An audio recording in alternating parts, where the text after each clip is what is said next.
Bueno, vamos a hacer la charla en dos partes. Una parte va a ser la parte mítica simbólica, que es de inicio, y la parte más arqueológica de lo que realmente hemos encontrado la va a dar Alicia ya con diapositivas para que veamos un poquito lo que se ha encontrado de Tarteso. Porque Tarteso, que sigue siendo un gran misterio, ¿por qué? Porque en el imaginario andaluz y español en general, lo que se nos ha pasado de Tarteso es que está basados en las fuentes históricas, especialmente en las fuentes griegas, en las que pudieran ser fuentes bíblicas, porque hay citas bíblicas que podrían referirse a Tarteso, pero que eso tampoco está 100% aceptado, que la Tarsis de la que habla la Biblia sea realmente Tarteso. Lo que sí es verdad es que se habla de una civilización milenaria, porque ya en época de Augusto se está comentando que Tarteso tenía leyes escritas, versificadas, de 6.000 años de antigüedad, con lo cual estaremos hablando de una civilización de hace 6.000 años, 8.000 años, que en verdad no ha cuajado con lo que se ha encontrado a nivel arqueológico. Es posible que existiera esa civilización, que se perdiera y que hayamos encontrado solamente retazos de algunos momentos históricos, más bien de los últimos coletazos de Tarteso. En España va a ser Adolf Schulten, al que todos conoceréis, todo el que haya leído un poquito de Tartesos tiene que pasar por el nombre de Schulten, sí o sí. Y Adolf Schulten se encuentra en ese momento en que se ha encontrado Troya por Schliemann, se ha encontrado Micenas, Evans ha excavado también Knossos y ha encontrado más palacios en Creta. Se han encontrado muchas cosas, ¿no? Entonces, Schulten es el defensor de que hay un imperio como el que se describe en las fuentes y que él va a poder encontrar la capital. Hace excavaciones por Doñana, encuentra cosas que desecha porque no le cuadran con lo que él buscaba, porque son una parte de lo que en aquellos momentos se hacía, ¿no? El arqueólogo, si no encontraba lo que quería encontrar, a lo mejor encontraba otras cosas de gran valor, pero no le daba importancia. Los emplazamientos de dónde pudo estar esa mítica ciudad, si es que existió, porque estamos hablando de leyendas, si existió como tal una ciudad grandiosa, que era la capital de un imperio, de un reino. La verdad es que tenemos la tendencia en Andalucía, no sé si en otras partes de España, pero en Andalucía la tenemos seguro, que todos queremos tener la mítica Tarteso en el patio de nuestra casa. En Huelva la tienen en Huelva, en Cádiz se tiene en Cádiz, en Sevilla por supuesto está en Sevilla. Lo cierto es que encontrarse no se ha encontrado. Es más que probable, por los hallazgos que se han encontrado, de los que va a hablar Ali, yo no los voy a analizar, pero es más que probable que hubiera muchísimos asentamientos. De hecho, una de las teorías no habla tanto de una capital grande que podría estar debajo de cualquiera de las grandes ciudades que hay en Andalucía, con lo cual es difícil que la encontremos, pero hablan más de una anfictionía, de una especie de confederación de estados que explotaban una serie de recursos, de riqueza que tiene Andalucía, tanto minera como ganadera, como de agricultura, y además en las fuentes habla de las naves tartésicas y del comercio que los tartésicos hacían, y esto nos lo montan en un imaginario histórico, siguiendo un paradigma que actualmente está en revisión. Está en revisión aunque se siga enseñando lo tradicional, pero volvemos a estar mirando, estamos mirando, es verdad lo de los pueblos del mar, existieron los pueblos del mar, ¿qué pasó con los pueblos del mar?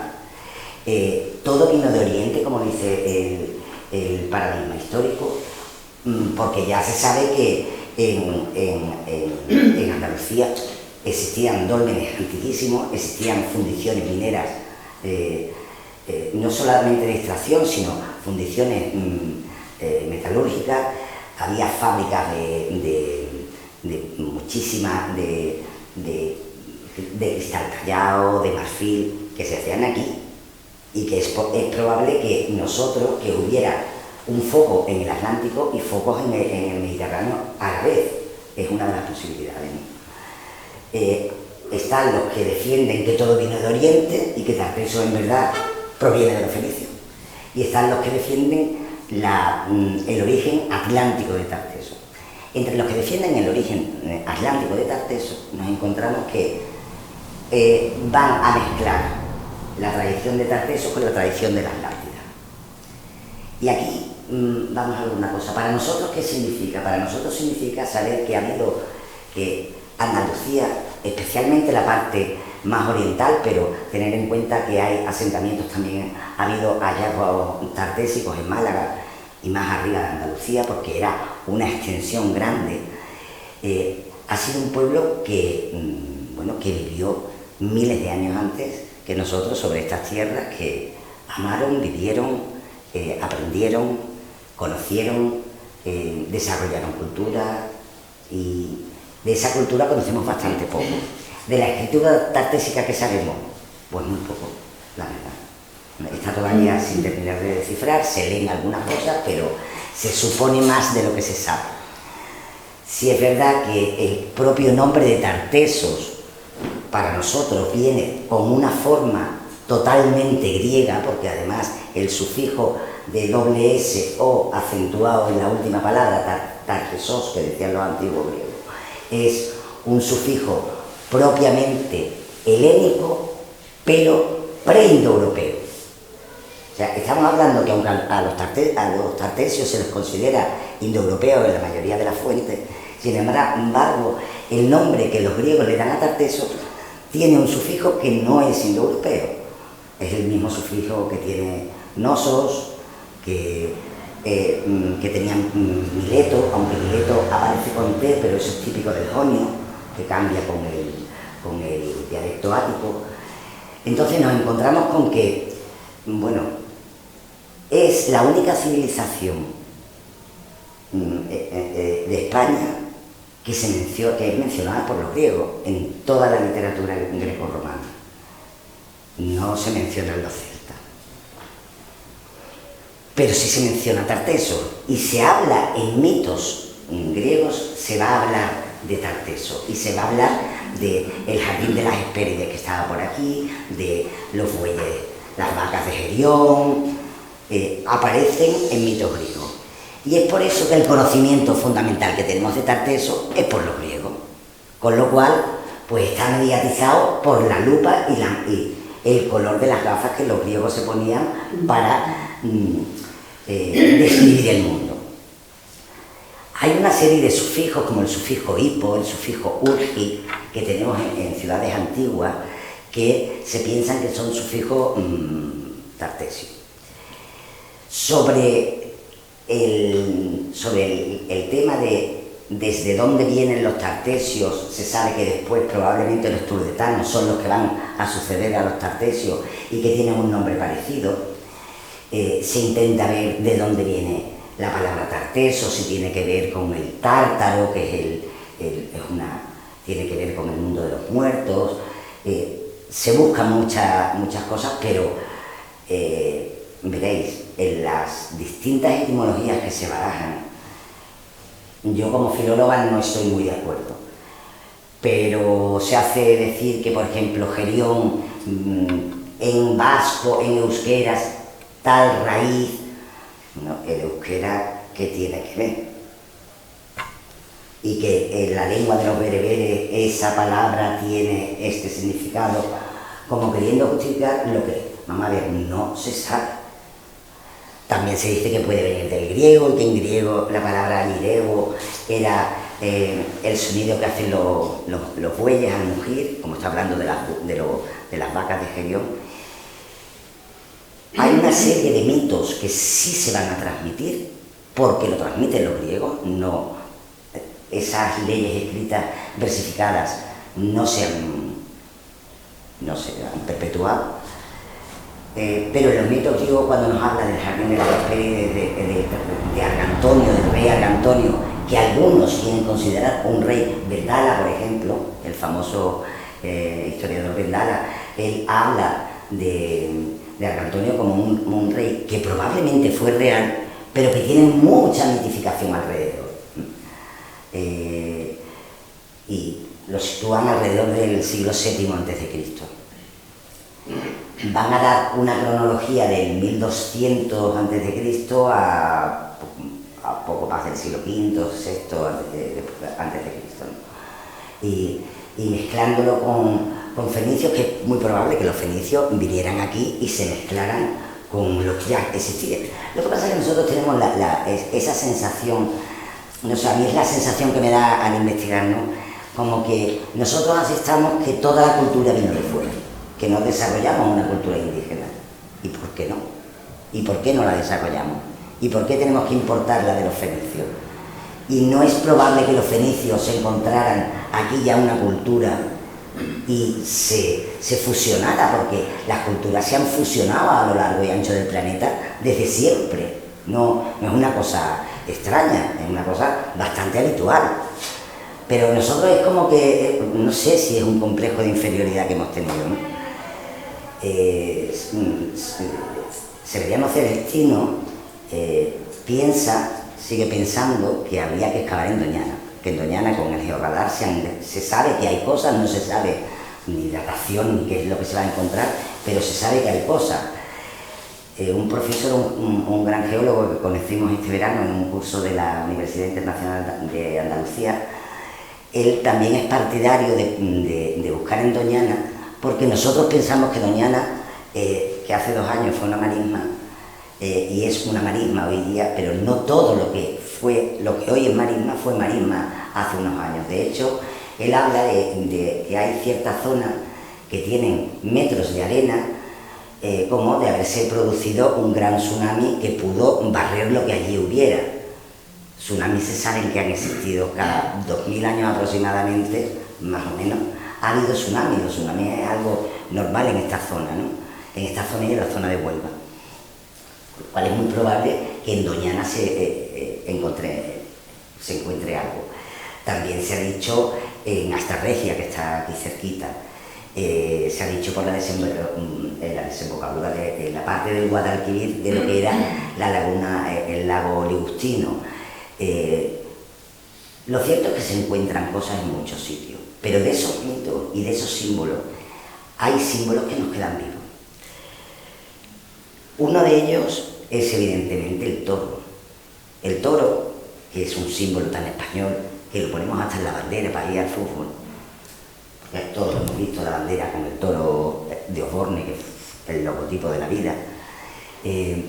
Bueno, pues este toro, estos bueyes, que todavía hoy día se utilizan para ir al rocío, nos contaba un chico de la zona del Aljarafe de Sevilla, nos contaba que su abuelo, que es boyero, decía que cuando vio el tesoro del carambolo, dijo, esto no es para personas, estos son arreglos para adornar los bueyes. Y de hecho ha habido algunas representaciones en las que adornan al buey con las piezas del Museo del Carambolo, que son enormemente pesadas y enormemente grandes para una persona. Y es muy probable que los bueyes tartésicos, que tenían tanta fama, que quedan en la mitología, en uno de los trabajos de Hércules, que es robarle los bueyes a Genión, siguen quedando. Veréis también en las diapositivas la piel de toro en los altares. Es un símbolo que nosotros lo seguimos utilizando. De hecho, decimos que España tiene forma de piel de toro. Pues la piel de toro ya lo usaban los tartesios como un símbolo sagrado además. Es probable que Tartesos existiera, que esa Tartesos mítica que no encontramos se pueda encontrar. Yo creo que ahora mismo la historia está revisándose tanto, la arqueología está encontrando tantísimas cosas que están poniendo en jaque a todo el paradigma existente, en que ya realmente todo lo que pensábamos del neolítico quedábamos como así fue el neolítico. Ha habido montones de descubrimientos que han dicho, pues va a ser que no, que estábamos equivocados. Sobre la navegación desde Occidente, se pensaba que los tartesios eran tan tontos, se pensaba por los historiadores, de sacar mucho cobre y venderlo a los demás para hacer las espadas. Pero si aquí había hornos de fundición, ¿cómo iban a vender el material en vez de hacerlo ellos y venderlo? Probablemente lo harían y lo venderían, ¿no? De hecho, en Huelva se encontró un remanente enorme de espadas como de haberse fabricado allí, porque es cobre de Río Tinto, vamos, que no es que se comparara a otro lado, ¿no? Es más que probable que ya en el 3000 a.C. existiera un comercio con la parte oriental y con África, en un dolmen que se encontró hace unos años, que ahora mismo está cubierto, pero se han analizado muchos de los descubrimientos que hubo en Montelirio, en Castilleja de Guzmán. Se encontraron, por ejemplo, se encontró un puñal de cristal de roca espectacular de bonito, con el mango y lo que probablemente fue la funda, tallado en marfil africano, que alguien de África lo tuvo que traer a la península, porque tallarse se talló allí. Tallarse se talló en los talleres de la zona, porque se han encontrado de la misma pieza se han encontrado restos de marfil, y tú no vas a comprar el marfil y dices, mira, y tráeme los restillos para que queden aquí, para que se vean, ¿no? Lo que nos viene a decir que probablemente aquí existió una gran civilización tan antigua como nos dicen los antiguos. Pues no lo sabemos, porque los antiguos con el tiempo, con los años, a lo mejor no tenían la exactitud, porque están hablando de leyenda, la exactitud que tenemos nosotros. Si es verdad que, por ejemplo, Estrabón hablaba de un templo que decían que se lo había inventado, que se ha descubierto hace unos meses. Se ha publicado el descubrimiento del templo que no existía, pero que Estrabón decía que sí existía, ¿no? ¿Por qué? Porque es cierto que la arqueología, conforme encuentra, dice esto es así, esto, lo que se ha encontrado es lo que es. Yo quiero seguir soñando con que existió la mítica Tarteso, fuera una confederación, fuera una gran ciudad, y pienso que quizás nos hace falta en nuestros días un poco de la locura romántica de Schliemann, de lanzarse a buscar, aunque tuviera que pagar de su bolsillo, y no ir tanto sobre lo seguro, sobre lo que responde a lo que nosotros queremos que responda, y que tenemos que aprender a mirar los hallazgos que tenemos con ojos nuevos, de manera que todo eso que yace bajo la tierra, lo que podamos encontrar, que a lo mejor aparecerá estando nosotros aquí, a lo mejor aparece dentro de 100 o 200 años, no lo sabemos. Pero yo quiero seguir creyendo que alguna civilización especial hubo en esta tierra, es una tierra especial a lo largo y ancho, desde Huelva hasta Almería, es una tierra especial, y que sube y que ha dado luz y será capaz de dar luz a la humanidad durante mucho tiempo, porque además esa es una parte muy bonita del himno andaluz.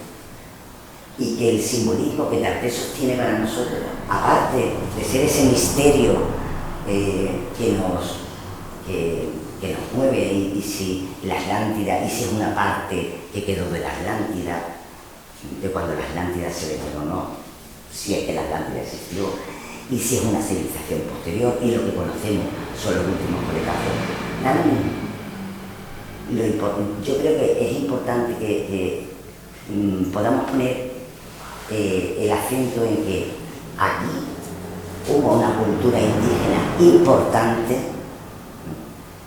bastante importante, con una escritura especial que se está descifrando, que se piensa que es indoeuropea, pero que tampoco se tiene seguridad 100%. Y que esa cultura no nos la tuvieron que traer de fuera. Olvidemos lo que nos han enseñado de que todo nos lo trajeron de fuera y nos lo dieron desde Oriente, porque en Occidente también hubo cultura. Y sintámonos orgullosos de saber que tenemos un pasado importante, desconocido, pero que puede que se conozca. De hecho, antes de dar entrada a Ani, que fue a hablar de todo lo que se ha encontrado, que es bastante, se hacen hallazgos que anulan muchas cosas de lo que anteriormente se pensaba y que nos hacen cambiar y darnos cuenta de no solamente de lo que fue, sino de la amplitud territorial que pudo tener Tarteso. Igual que cuando hablamos de Al-Ándalus, pensamos en Andalucía, pero Al-Ándalus estaba también en Toledo. Era Al-Ándalus también. Nosotros damos, y creo que Tarteso sigue dando luz, sigue tocándonos las fibras del misterio. Y creo que en el Rocío, cuando vemos los bueyes con los sin pecado, hay algo de ancestral que nos emociona. Yo no soy especialmente rociera, pero ver los bueyes moviéndose me da una sensación de algo tan antiguo, tan antiguo, tan antiguo. Y es un símbolo tartésico vivo, muy, muy vivo. Así que os voy a dejar con lo que la arqueología ha encontrado. El símbolo es eterno, aunque los hallazgos todavía no se hayan producido. Lo primero que me gustaría es situarnos en lo que nos dicen, qué pasa en el Oriente, eso que se supone de donde aparentemente viene todo. Para situarnos un poco históricamente, en el 1200 a.C., más o menos, ya todas estas ciudades estaban en su pleno apogeo. Y se supone que aquí en Occidente no había absolutamente nada. Eso también no solamente se está discutiendo, sino que es absolutamente discutible, porque tenemos restos de civilizaciones anteriores que no son exactamente como Tiro o Biblo, pero que realmente requieren una preparación y una estructura de organización estatal importante, ¿no? Todos esos dólmenes que nos encontramos a lo largo y ancho de Andalucía, que las hay por todos sitios, aquí hay un montón de Sevilla. Yo creo que el máximo exponente es el dolmen de Antequera, que es una maravilla, y realmente eso nos está diciendo que lo que no tenemos es conocimiento de lo que pasa en Occidente. Pero lo que vamos a hacer es, bueno, nos vamos a ir situando, ¿vale? Tenemos todo este mundo, pero en el 1200, voy a pasando diapositivas para que no... vamos a ir viendo, estas son las rutas fenicias, porque a Tarteso ahora mismo se discute mucho, hay dos teorías. La teoría de que habla de Tarteso como un fenómeno totalmente nuestro, Tarteso como hijo de los fenicios, y la última teoría que la ha mencionado ahora, la de Sebastián, la de Celestino, que él realmente lo que dice es que los fenicios influyen evidentemente, pero es una simbiosis entre lo que había aquí, los indígenas, y lo que llega de fuera, ¿no? Y hay una cosa muy bonita que dice Manuel Pimentel, que dice que nosotros, que somos un poco acomplejados los andaluces, la verdad, siempre hablamos de los que vienen, ¿no? Aquí vienen los árabes, vienen los romanos, vienen los fenicios, y él dice, pero no nos damos cuenta de que nosotros éramos los fenicios, nosotros éramos los romanos, nosotros éramos los árabes, pues que dice, un periodo orientalizante, cinco siglos orientalizándose, éramos ya nosotros. O sea, somos un pueblo que, los pueblos cultos en general son capaces de asimilar muchas culturas, y son un poco osmóticos, ¿no? Tienen la capacidad de esponja, de chupar. Yo me reía el otro día que hemos estado con los Halloweenes, ¿no? Entonces tú dices, bueno, es esta tradición que no es nuestra para nada, sin embargo la hemos tomado porque nos ha dado la gana y ya está. Y la gente la vive. Entonces, no tiene una magia especial, aunque tiene una tradición muy curiosa, esa es la que nosotros no nos hemos quedado, pero que en general somos un pueblo que asimilamos todo con mucha fuerza, ¿no? Entonces, bueno, aquí tenemos lo que son las rutas de los fenicios. Los fenicios es un pueblo que más o menos surge sobre el 12 a.C. En cuanto a Tarteso, se habla más entre el 12 y el 9, su comienzo, son 3 siglos de diferencia, hasta el siglo V a.C. aproximadamente. Aquí tenéis un poco cómo se sitúa todo. Esto es lo que nos dice Estrabón, a ver si veía caer esto, que nos habla en su geografía, en el libro tercero, nos habla de Tarteso, habla de Iberia, porque los griegos van a hablar de Iberia, de Hispania, lo harán los romanos, y van a hablar de Iberia y él habla de Cádiz, de Gadir, que me encanta esa palabra, y de las islas Eritia, de Tarteso, nos va a hablar de todo lo que es el contexto en el que nos estamos moviendo. Aquí está Tarteso, no sé si os lo tapo, ¿vale? Y ya nos vamos a situar en el Golfo Tartesio. Aquí yo creo que esto es interesante, que nos planteemos que estamos hablando de 3.000 años atrás, son muchos años.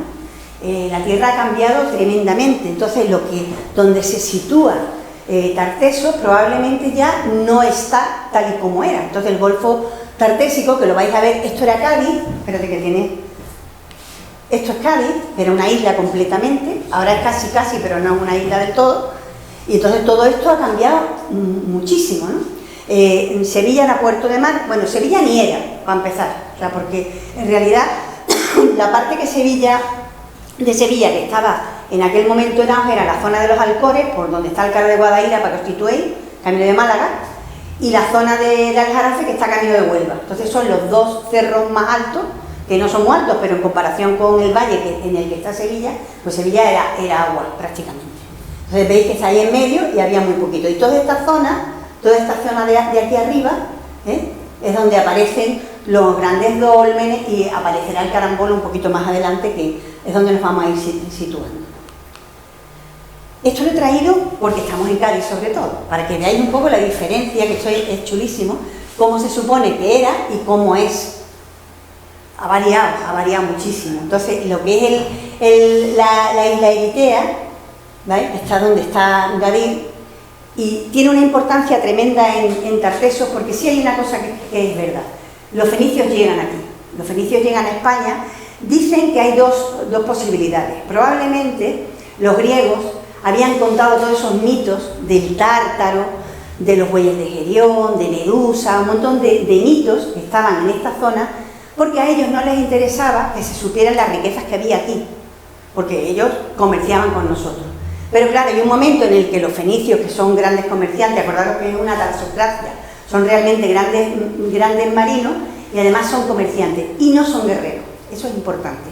Entonces ellos vienen y se sitúan en Cádiz, que es una de las situaciones de las colonias, las suelen hacer así, en islas, porque no quieren influir o tener problemas con los autóctonos, con los indígenas. Pero claro, tienen conexión y se van a ir mezclando y se van a ir, va a haber una relación entre ellos, no solamente comercial, sino que después va a haber una relación de intercambio, ¿no? También está muy discutido porque se dice que los fenicios traen la vid, que los fenicios traen el olivo, que los fenicios traen la gallina. Los fenicios lo traen todo. Nosotros éramos medio lelos y estábamos todos entaparrados. Pues no es cierto, ¿no? Ya se dice que probablemente es un tipo de vid, a lo mejor un olivo como más domesticado, por decirlo de alguna manera, porque sabéis que los acebuches son los salvajes y los olivos son mejores para nosotros, ¿no? Pero sí es verdad que van a traer una serie de elementos que van a mejorar lo que se encuentran aquí. Como decía Laura, ya hay fundición, ya se están explotando las minas de Tarso, ya se están explotando las de la zona de Jaén, o sea, todo eso ya está en movimiento. Lo único que pasa es que ellos traen herramientas que son herramientas más eficaces que las que teníamos nosotros aquí, que era el bronce. Este mapa, que lo dibuja Jorge Bonsor, que es otro de los románticos junto con Schulten, y que estuvo buscando Tartesos también en el Coto de Doñana con Schulten, hay que pensar eso, que los románticos se están basando, podríamos decir que es la forma lingüística, lo van a hacer a través de los textos. vamos a buscar Tartesos a través de los textos. Y ellos intentan encontrar Tartesos en Doñana, y se da la paradoja. Bonsor está muy bien considerado, se le considera un buen arqueólogo, pero encuentra en Carmona, él se hace de Carmona, al final se hace español y se va a vivir a Carmona, encuentra tumbas y restos tartésicos y no los reconoce como tal, porque como en Carmona hay muchos romanos, pues bueno, orientalizante, no le echa más cuenta, ¿no? Sin embargo, hoy en día ya se consideran todos esos restos que encuentra, se van a considerar tartésicos. Entonces, bueno, también es como él pinta el lago, organizándose según lo que dicen los textos. Aquí tenéis otro, para que os vayáis haciendo una idea. Aquí tenéis mesas de asta, tenéis un montón de sitios especiales, el castillo de Doña Blanca, porque como Laura ha comentado, lo más probable es que los restos de Tartesos de las grandes ciudades, si es que hubo grandes ciudades, las estemos pisando. Bueno, nosotros aquí en Cádiz las estaréis pisando o están debajo del agua, una de dos. Pero como las ciudades han seguido habitándose, pues probablemente va a ser mucho más difícil encontrar restos. Ya vais a ver que lo que se está encontrando es justo en aquellas zonas que no se han seguido poblando. Y por lo menos vamos a tener una referencia de cómo serían. Otra, para que os hagáis una ideita. Y estos son todos los restos en la zona, que son colonias fenicias, asentamientos griegos, que hay muchos menos, y los poblados que se consideran de influencia fenicia. Pero yo, la verdad es que difiero. O sea, hay una influencia fenicia porque hay un intercambio. Pero hay un intercambio de unos a otros y de otros a unos, realmente. La influencia del mundo tartésico es muchísimo más amplio. Aquí tenéis, esto sería la parte que se considera Cádiz, Huelva, Sevilla, siempre se han considerado el territorio tartésico por excelencia. Se sabe que hay influencias hasta Alicante, hasta la zona del este también. Y lo último que se ha encontrado son los tesoros, toda la zona de la cuenca del Guadiana e incluso de la cuenca del Tajo, que hay algunos restos también muy interesantes. O sea que estamos viendo que la influencia va mucho más allá de lo que nosotros nos creíamos. Bueno, Tartesos es un mito hasta que en 1958, que no hace nada de tiempo, aparece el tesoro del Carambolo de una manera totalmente espontánea. O sea, no se está buscando nada, se está arreglando lo que era el tiro pichón en Camas, en el cerro del Carambolo, y el ingeniero, el arquitecto, considera que unas ventanas que había, porque ahí iba a hacer por lo visto un encuentro internacional o no sé qué, y ve que las ventanas están como demasiado cerca del suelo. Entonces les pide que rebajen 15 centímetros, y en ese rebajar 15 centímetros se encuentran con un trozo de oro que ellos piensan que es cobre, pero está roto, y empiezan a buscar el cachito que les falta, y entonces encuentran una urna con el tesoro del Carambolo que tenéis aquí. Son casi 3 kilos de oro puro.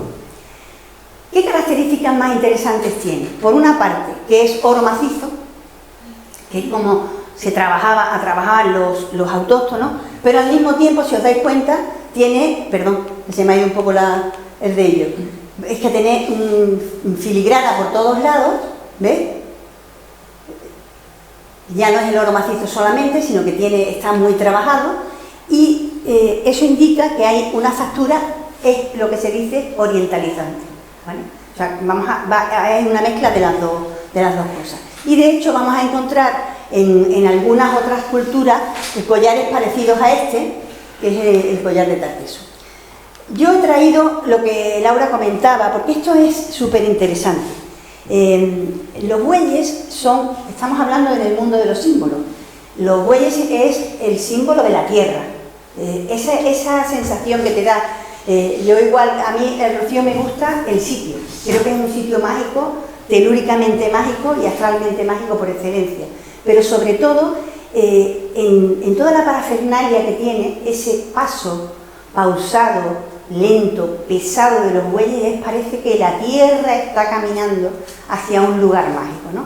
Y cuando tú ves cómo los preparan y cómo los adornan, no solamente aquí en el Rocío, en todas las romerías, porque casi todas las romerías llevan bueyes, pues lo hacen de una manera parecida a como en el Museo de Huelva, y una exposición que hicieron en Camas, adornaron a los bueyes, intentando ver que no era solamente un tesoro ornamental, porque al principio además se decía el tesoro de Argantonio.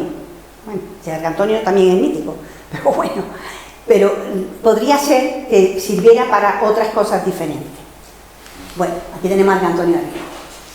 Bueno, cuando aparece el carambolo, el tesoro del carambolo, se empieza a buscar algo más y no se encuentra mucho. Hasta el 2002, que se hace la última revisión, se encuentran las distintas fases del santuario del carambolo.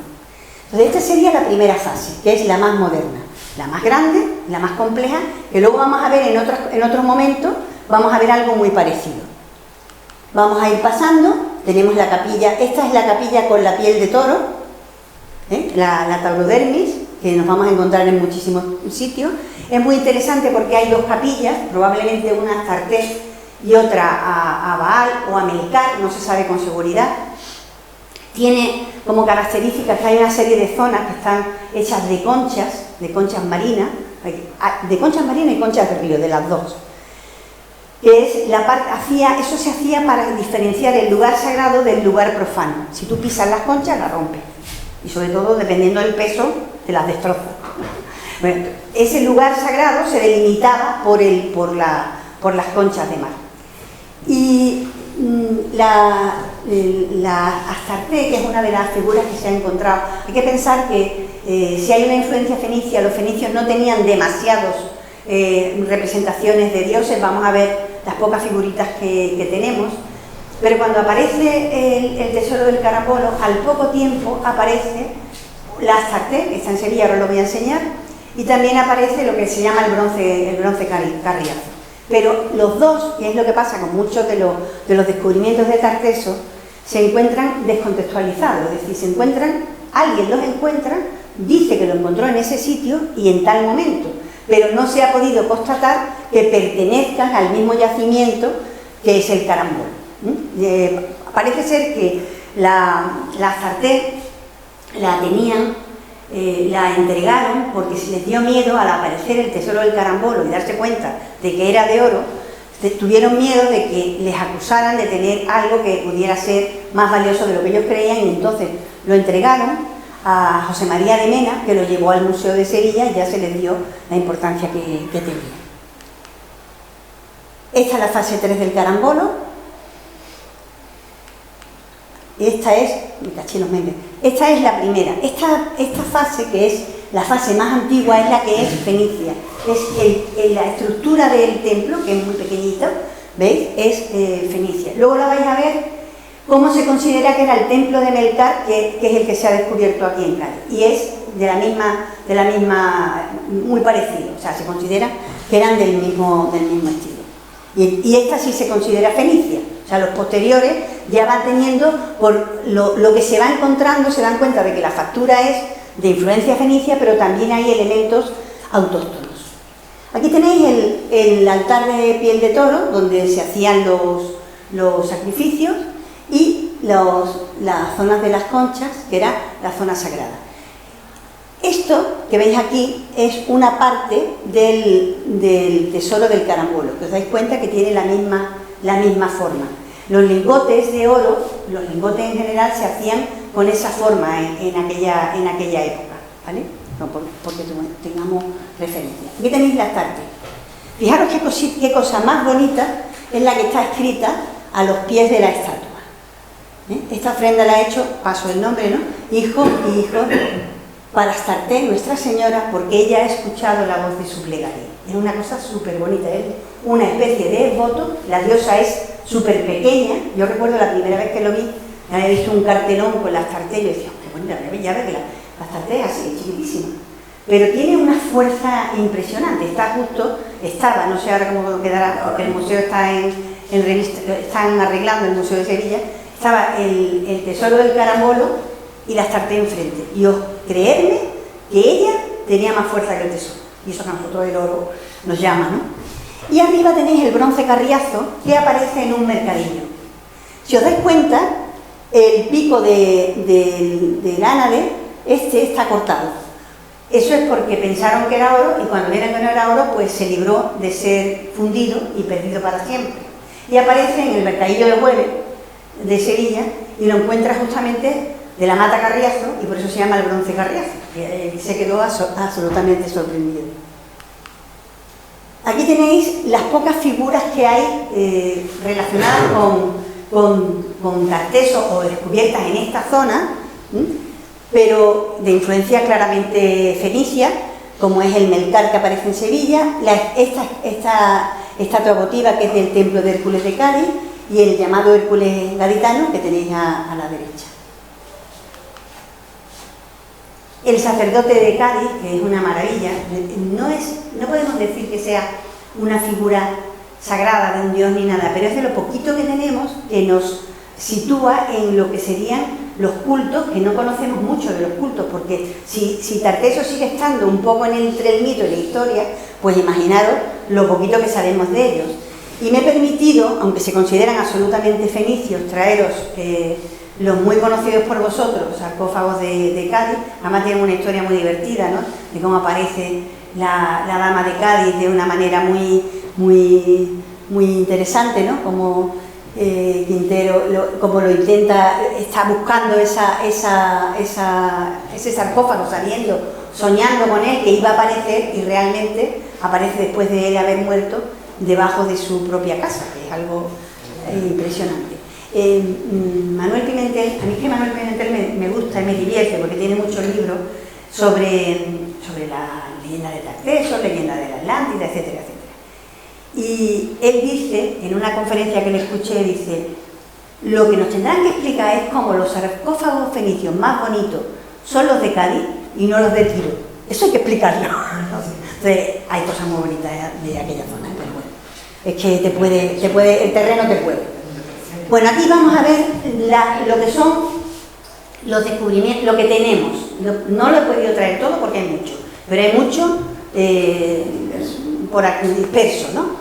En la necrópolis de las Joyas, eso sí lo sabemos, que se inhumaban o se incineraban, utilizaban las dos técnicas. Y aquí tenéis las distintas, por ejemplo, típicamente las jarras son típicamente tartésicas, esas son muy típicas. El anillo, esto parece ser que es de un carro, el felino. El castillo de Doña Blanca, en el puerto de Santa María, que hace miles de años, bueno, no como miles no, pero hace muchos años que lo visitamos, lo recuerdo porque nos lo enseñó el arqueólogo, además, si no recuerdo mal. Que, bueno, ahí está, es esas cosas que están ahí, pero que tampoco se les da mucha importancia. Aquí tenéis otra parte del castillo de Doña Blanca. Santipetri, que, bueno, yo no he encontrado fotos de lo que es el templo, pero sí os he traído. No os he traído. Ay, se me ha borrado. Porque hay una representación idealizada del templo de, a lo mejor está un poco más adelante, del templo de Melcar en Santipetri, que quería yo que lo vierais, sobre todo porque es muy parecida a lo que se encuentra en el Carambolo, en lo que es más antiguo en el Carambolo.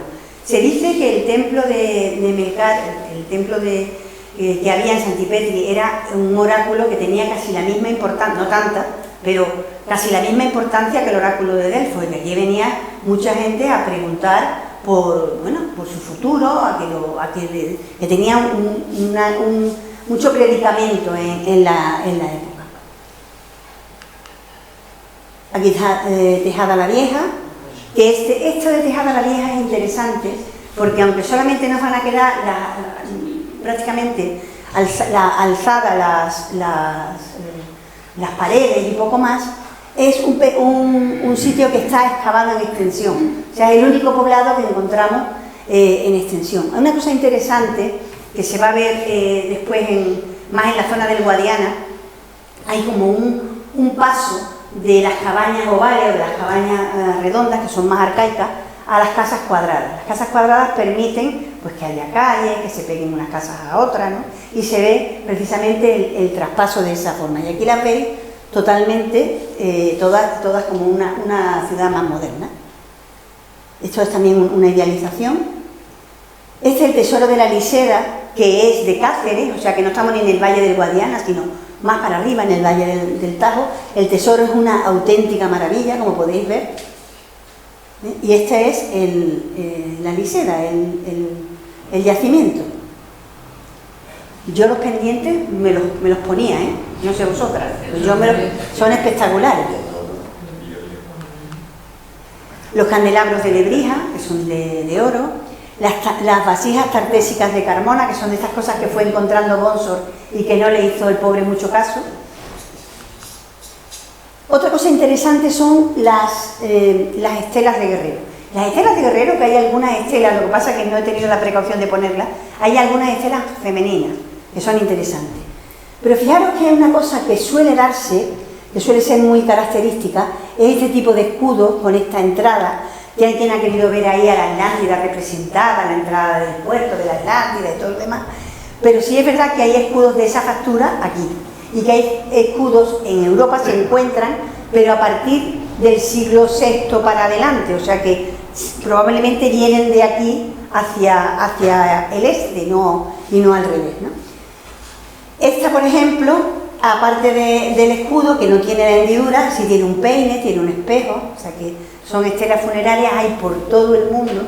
Hay alguna, yo recuerdo en el Museo Arqueológico de Madrid que había, de Rosso de Luna había donado una, que él es de la zona de allí de Extremadura, y había donaciones, en Madrid hay un montón en el Museo Arqueológico de este tipo de estelas que no estaban, pasa igual, o sea, imaginaros que vosotros en un campo encontráis una estela, la movéis porque vais a sembrar trigo, la quitamos de en medio, y de pronto alguien dice, oye, esto parece interesante desde el punto de vista arqueológico, ya no se puede saber qué había alrededor, lo que se pierde es el contexto, ya no podemos saber nada más, no podemos buscar porque ya no queda, sino que si no se ha removido, porque se ha podido remover incluso, ¿no?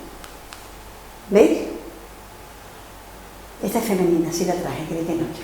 Hay una que es muy graciosa, que tiene así como una especie de abanico. Y estos son el lenguaje, estamos hablando del lenguaje de los símbolos. Hay un libro que escribe Ana María Vázquez Hoyos se llama Las golondrinas de la Atlántida, en el que ella habla, le pongo un caramelito, en el que ella habla del descubrimiento que hace en el Museo de Huelva de dos... No, es para caramelito, yo me conozco, me voy a cantar. Ella descubre dos piezas en el Museo de Huelva y dice, esto es un lenguaje diferente, este no es el lenguaje fenicio, este es un lenguaje diferente. Ella es una historiadora importante. Llama a la prensa incluso para que eso no se modifique, hacen fotos y todo lo demás. Y ahora que ha estado precisamente en el curso que decía Laura, que hemos estado en La Rábida, ha ido al Museo de Huelva y las han puesto al revés para que no se vean porque como no lo saben explicar, entonces en vez de dejarle decir, mira qué enigma tenemos aquí, pues le damos la vuelta y así nadie nos pregunta, porque son cosas absolutamente absurdas. Pero lo cierto es que hay una influencia fenicia, probablemente, pero puede ser que sea una vez más una mezcla de idiomas, pero no lo sabemos porque no lo hemos descifrado. Y pasamos al Guadiana. Yo es que no me quiero rayar mucho para no cansaros, pero esto es increíble. ¿Qué es lo que ocurre realmente? Lo que ocurre es que cuando en el 2002 se encuentra lo que hay en el Cerro del Carambolo, ¿qué característica tiene el Cerro del Carambolo? Que ahí no se había construido más que el Tiro Pichón, que era nada. Es un cerrito que está al lado de Cama, que es un pueblo pequeñito, cerca de Sevilla. Entonces, ¿por qué se ha conservado? Porque ahí no se ha construido. Ahí no se ha seguido viviendo. Entonces, esa especie de tumulito que era el cerro ha servido para resguardar lo que había en el Carambolo. Y entonces se dan cuenta de que hay una serie de túmulos en la zona de Badajoz, sobre todo de la cuenca del Guadiana, y que ya se conocían, pero que no se les había dado una gran importancia ni se había relacionado demasiado con Tarteso. Y hay una historiadora que estaba haciendo una tesis sobre los túmulos del Guadiana, y empiezan a buscar en los túmulos del Guadiana. Había aparecido Cancho Roano, que lo vamos a ver ahora, y se dan cuenta que donde están, en todos esos sitios donde hay un triangulito, ahí hay un túmulo, y debajo del túmulo hay algo tartésico. Por lo menos lo consideramos tartésico, ¿vale? Aquí tenemos Cancho Roano. Cancho Roano es uno de esos lugares súper mágicos, por lo menos para mi perspectiva. Cuando hablamos de los símbolos, la historia también tiene símbolos. Los símbolos no son solo míticos, sino que la historia está llena de símbolos que tenemos que descifrar. Y realmente cuando nosotros decimos una bandera con el toro, es un símbolo. Nosotros una bandera es un símbolo. Si llevas la camiseta del Cádiz es un símbolo, o no, todos son símbolos. Pero aquí estamos hablando de símbolos de otro tipo. Estamos hablando de un santuario. Un santuario que en la antigüedad Sebastián Celestino nos dice: un santuario no es solo la parte sagrada, sino que tiene una connotación económica, una connotación de comercio, y de alguna manera era el Dios que estaba en el santuario, lo que hacía es que protegía a todos los que se acercaban para que el comercio fuera justo. Entonces, él dice, realmente Fátima es un santuario, pero venden cosas, hay comercio. Roma lo mismo, la Meca lo mismo. ¿Por qué? Porque se da la característica de la zona sagrada y de todo lo que conlleva lo sagrado, porque nosotros nos acercamos a lo sagrado, tenemos que comer, nos queremos llevar un adorno, nos queremos llevar un regalito, ¿no? Entonces eso era un poco un santuario. Nos encontramos en un sitio que está apartado, y al estar apartado pues realmente se ha conservado bastante. Hay una zona, una habitación, que es el santuario propiamente dicho, que vamos a encontrar que hay dos estados. Se considera que hay tres estados dentro de Canchorroano. Pero en la medida que se iba construyendo un templo por encima del anterior, se iba destruyendo en gran parte el de abajo, ¿no? Salvo la zona del santuario, que se ha mantenido.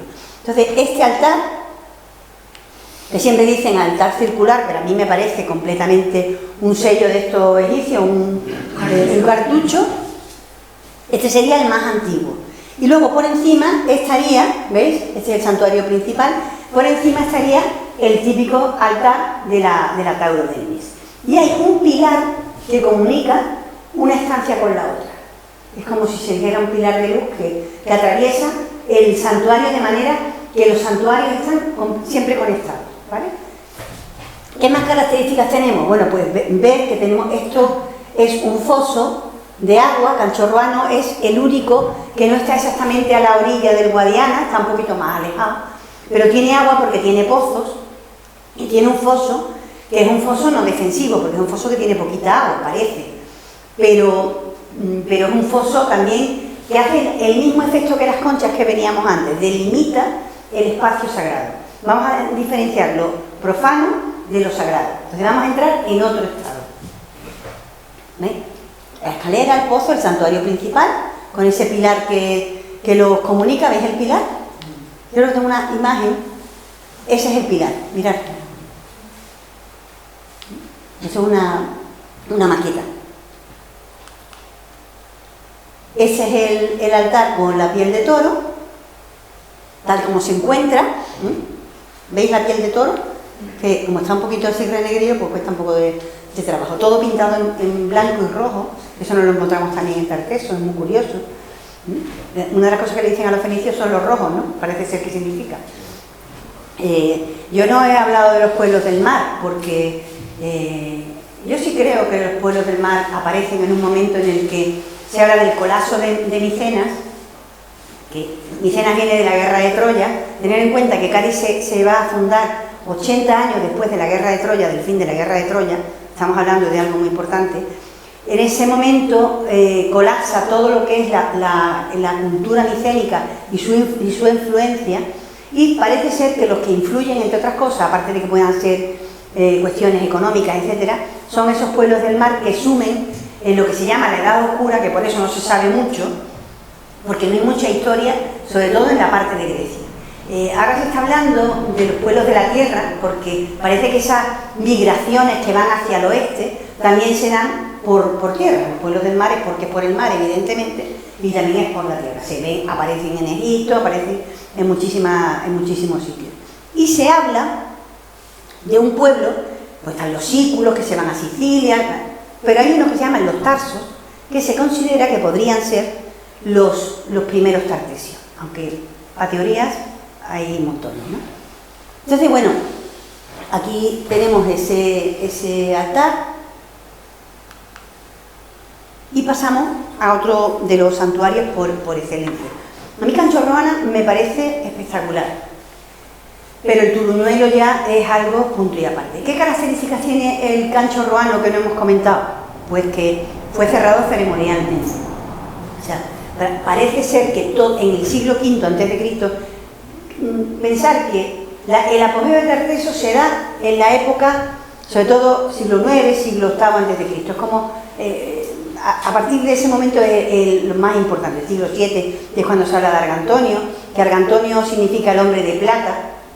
No se sabe si es un nombre que no es tartésico para nada, que probablemente lo que significa es el hombre de la plata, el que da la plata, porque de los que nos hablan, una de las cosas de las que se habla que hay en gran cantidad en Tarteso es la plata, ¿no? El estaño, que era importante para el bronce y para otras cosas, la plata, que había en grandes cantidades, y entonces Argantonio significaba el hombre de la plata. No sabemos cuál sería su nombre y tampoco sabemos si era el rey de todo, porque se cree, como comentaba Laura, que probablemente eran polis o confederación de ciudades, más que un reino, o sea, un pequeño reino o principado, pero que todos había como un intercambio también entre ellos. Cancho Roano, sobre el siglo V a.C., o sea, en el VI a.C., en el VIII, por ahí el VI prácticamente, ahí colapsa la zona del Guadalquivir. Algo pasa que hace que lo que era el esplendor de Tarteso desaparece y se mueven. Parece ser que se mueven hacia el Guadiana porque se constata que en esa época hay un gran movimiento de gente y hay muchos más habitantes en la zona del Guadiana.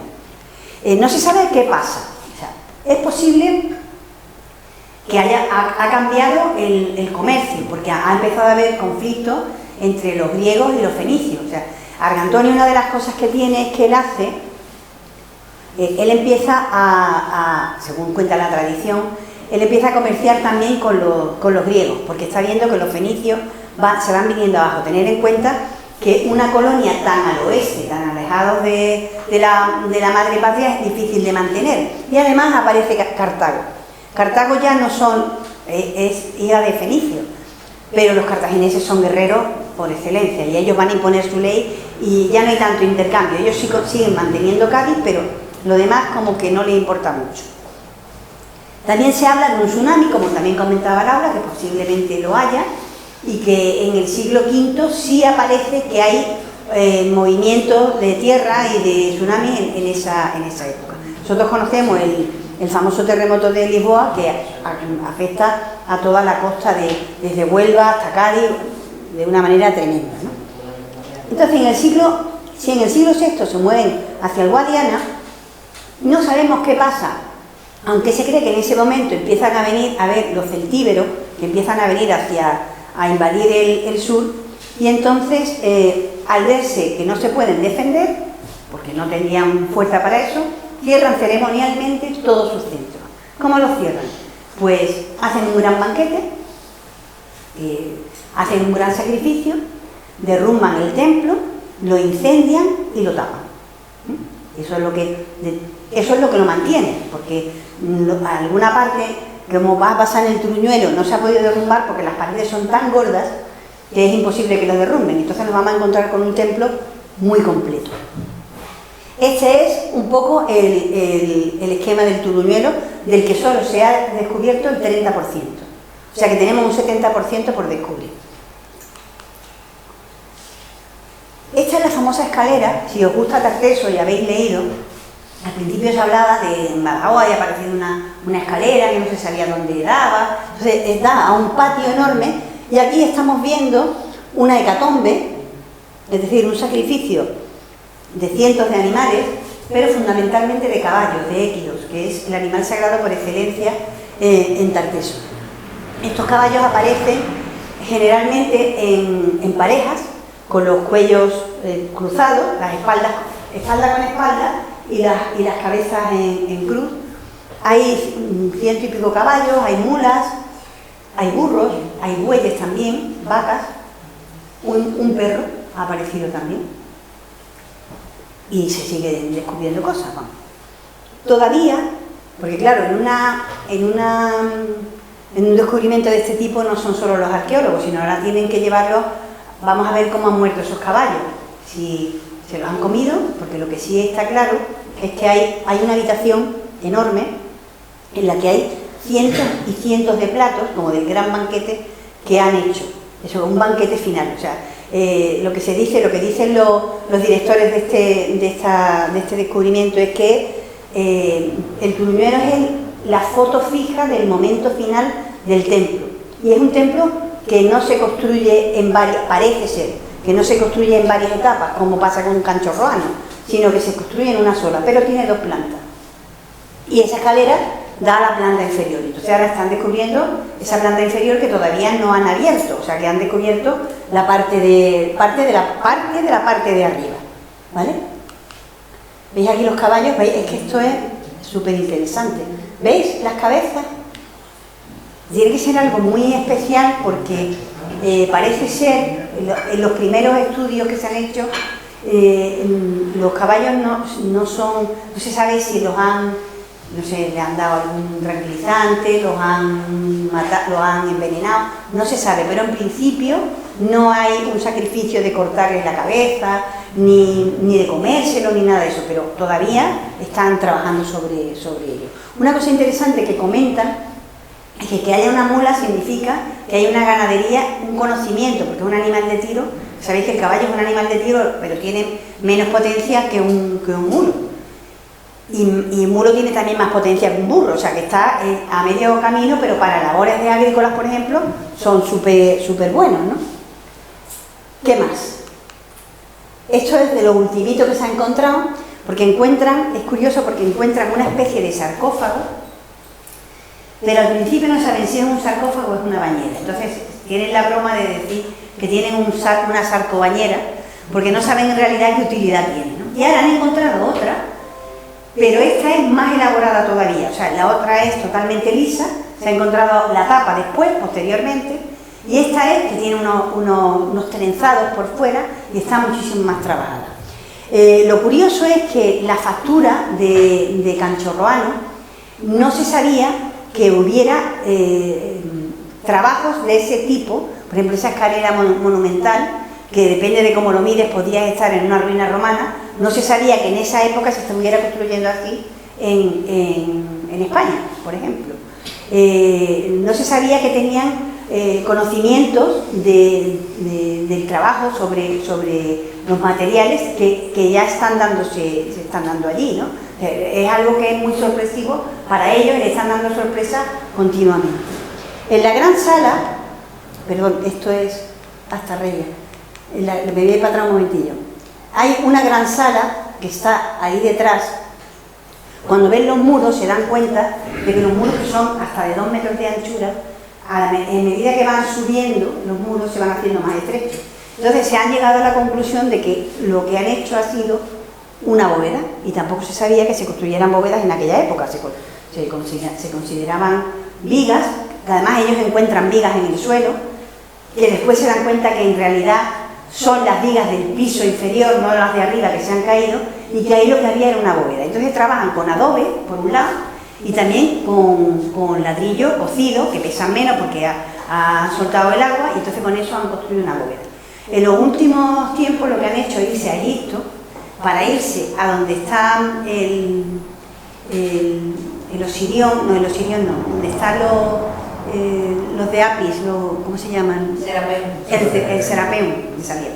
Que hay bóvedas de ese tipo, creen que es de ese tipo, para estudiarlas. Han estado allí en Egipto estudiándolas. La última campaña ha terminado en septiembre de este año. Ha habido un parón grande, no solamente por el COVID, que ahora todo es culpa del COVID, sino que también ellos no han tenido problemas con los usuarios del terreno, que no son los dueños. Los dueños no están en Extremadura, los dueños están fuera. Pero los dueños, claro, ahora quieren valorar el terreno conforme a lo que han encontrado. Y ahora, recientemente se ha considerado ya, han conseguido que ya el túmulo sea de la Junta de Extremadura y que puedan tener posibilidad de seguir trabajando con tranquilidad, pero ha habido casi 2 años de parón absoluto. El Turuñuelo, ¿qué simbolismo tiene? Pues lo mismo que Canchorroano. Lo que ocurre es que lo derrumban, lo queman, hacen esa gran hecatombe, que es un gran sacrificio, que vemos los animales sacrificados. Algunos sí se los comen, otros no. En el Turuñuelo también aparece el cadáver de una persona, pero no, aparentemente no es sacrificada, sino que está como si se considera, no sé, como si estuviera en la puerta custodiando algo y que le cogiera en medio, o que no se dio cuenta y quemaron y lo quemaron y dentro, o sea que no se sabe todavía. Están trabajando sobre esos restos humanos que se creen que es un hombre. Entonces lo derrumban, lo que pueden derrumbar, lo cubren, lo queman y dicen que queman encima jara. Se encuentran semillas, se encuentran restos de esteras, se encuentran suelos de adobe, suelos de pizarra, se encuentran las paredes pintadas de rojo y pintadas de blanco. O sea, encuentran un montón de cosas gracias a que el fuego, en cierta manera, lo ha mantenido. Eso lo cubren y lo abandonan. Hay otras culturas que hacen eso, lo que no sabemos es por qué. O sea, yo me acuerdo, en América hay pueblos que abandonan sus ciudades y no se sabe muy bien por qué las abandonan. Pues aquí tampoco sabemos mucho qué pasa, pero da la sensación que hay un cierre ceremonial. Todo lo que hay en túmulos no son todos santuarios. Hay algunas necrópolis, hay algunas que se ven que pueden ser como unas habitaciones, una zona de habitación, o sea, que son viviendas. Hay muchos túmulos que todavía no se han podido abrir. O sea, pensar que el Turuñuelo se empieza a investigar porque les dan facilidades para investigar a los arqueólogos. O sea, que los arqueólogos, el problema que tienen es que si no les dan facilidades no pueden hacer nada, pero como les dan facilidades empiezan por ahí. Pero hay montones de túmulos que tendremos que ir viendo, ¿no? Pues me imagino que, dado lo que han encontrado, seguirán trabajando. Y bueno, yo creo que el simbolismo de que un lugar que ha sido sagrado para un pueblo se acabe ceremonialmente es muy mágico, ¿no? Porque es decir, es una manera de decir, esto lo preservamos, es nuestro, es sagrado y no vamos a permitir que lo profanen y lo guarden. Es un símbolo de la importancia que tenían esos asentamientos en el Valle del Guadiana. Y yo voy a terminar con Asta Regia, porque me parece penoso. Lo que pasa en Asta Regia me parece absolutamente penoso. Es una zona que tampoco está... Lo que pasa es que hay restos medievales, hay restos romanos, y después debajo estarán los restos de Tarteso, si es que realmente hay restos de Tarteso, que creemos que sí.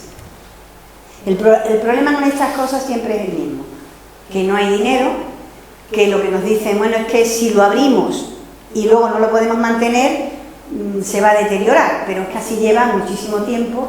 Y hay quien dice que ahí está la capital de Tartesos. ¿Por qué no? No lo sabemos realmente. Quizás lo que nos podríamos plantear es si aparecerá esa capital de Tartesos, si tiene tanta importancia.